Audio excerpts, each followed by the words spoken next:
Terima kasih Anda masih bersama kami. Bagi Anda yang baru saja bergabung, kami hadirkan kembali 3 berita utama hari ini. Bus yang membawa penumpang terbakar di Jalan Lintas Sumatera, Kota Tebing Tinggi. Warga Kecamatan Medan Belawan, Kota Medan mencuri sekitar 1 ton solar milik Pertamina dengan cara membobol pipa. Menikmati wisata pantai Pasir Parbaba di pinggir Danau Toba di Kabupaten Samosir.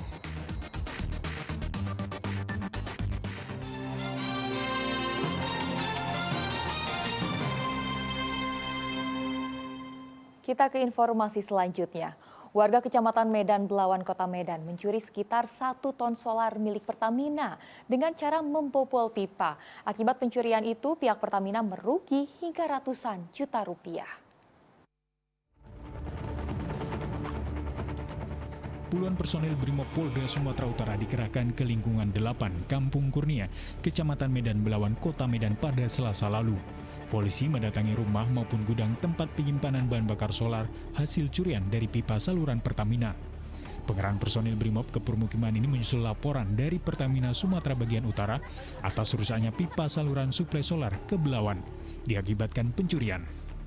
Modusnya, warga sengaja menjebol maupun mengebor pipa besi untuk mencuri suplai solar. Modusnya itu mereka dengan membor atau melubangi pipa, kemudian memasukkan selang atau pipa yang lainnya itu ke dalam drum-drum yang sudah mereka siapkan. Makanya kita dari Polres Belawan itu nyisir, karena kebetulan aliran pipa itu persis berada di kawasan pemukiman.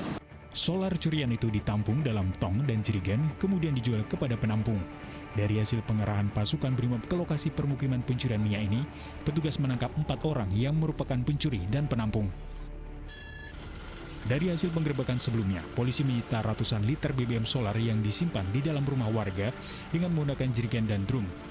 Setelah dilakukan penghitungan ulang, pihak kepolisian menyebutkan jumlah BBM solar yang dicuri warga sebanyak 1 ton solar yang diletakkan di dalam 20 jerigen dan drum. Tindakan yang kami lakukan hari ini bergabung bersama teman-teman dari Brimob dan kemudian juga dari pengamanan dari pihak Pertamina. Kemudian kami ada mengamankan lebih kurang 1 ton minyak yang tumpah ke aliran sungai, di mana jalur Pertamina, pipa Pertamina itu melintasi area padat penduduk. Nah, untuk pelaku sendiri yang melakukan pengeboran, saat ini identitas sudah kami kantongi dan dalam waktu dekat akan kami lakukan tindakan. Pencurian solar oleh warga ini membuat Pertamina merugi hingga ratusan juta rupiah. Pihak kepolisian pun masih terus melakukan pengembangan jika masih adanya barang bukti BBM solar yang masih disimpan di rumah warga. Tuti Alawiyah Lubis dan Muhammad Hamdani melaporkan dari Kota Medan.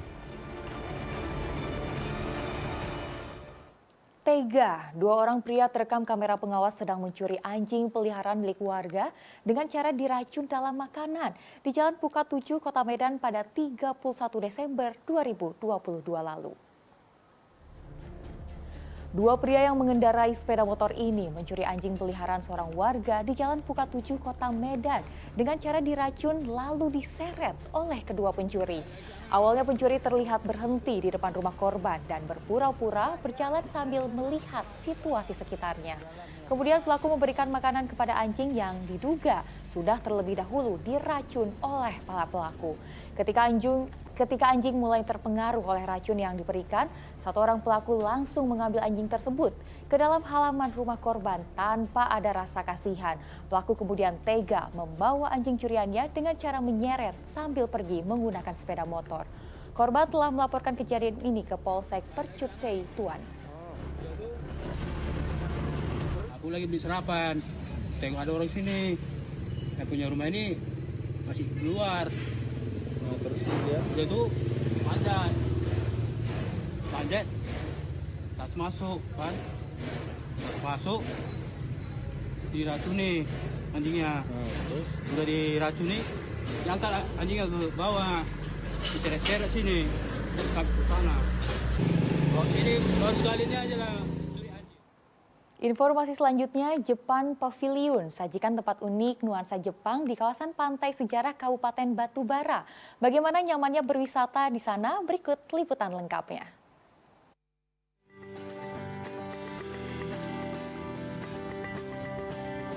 Bunga-bunga sakura menghiasi tempat wisata ini. Ini bukan di Jepang. Tempat cantik ini ada di Kabupaten Batubara, Japan Pavilion. Lokasi wisata hutan mangrove Pantai Sejarah, Kecamatan 50 Pesisir Kabupaten Batubara. Tempat ini baru saja diresmikan dengan pengguntingan pita oleh Bupati Batubara. Tempat wisata ini diharapkan jadi salah satu inovasi untuk membangkitkan kembali geliat perekonomian masyarakat akibat hantaman pandemi COVID-19. Yang namanya Pavilion Jepang ya. Pavilion Jepang. Nah, tempat ini juga nanti akan dijadikan tempat edukasi lingkungan. Ya, tempat ini memang menjadi tempat wisata edukasi yang ada di Kabupaten Batubara, terutama di bidang pantai dan hutan bakau, hutan mangrove gitu. Sejumlah ornamen Jepang dihadirkan di pantai ini untuk menjadi daya tarik wisatawan baik dari lokal maupun luar daerah. Nah, di sini banyak spot-spot foto yang menarik loh. Alhamdulillah pengunjung kita bertambah. Yang mana kalau selama hari ini ada beberapa bulan terakhir ini itu satu hari paling ada 100 atau 150 orang saja yang datang berkunjung ke Pantai Sejarah. Nah, tapi semenjak kita bangun Pavilion Jepang ini sudah mencapai 500-an, 500-600 satu hari orang ingin berkunjung. Selain sebagai lokasi wisata, Pantai Sejarah diharapkan juga menjadi tempat edukasi lingkungan pantai dan hutan mangrove. Nah, pantai ini juga memiliki sejarah menjadi tempat pertama kali tentara Jepang mendarat untuk masuk ke Sumatera Utara. Tutia Alawiyah Lubis melaporkan dari Kabupaten Batubara.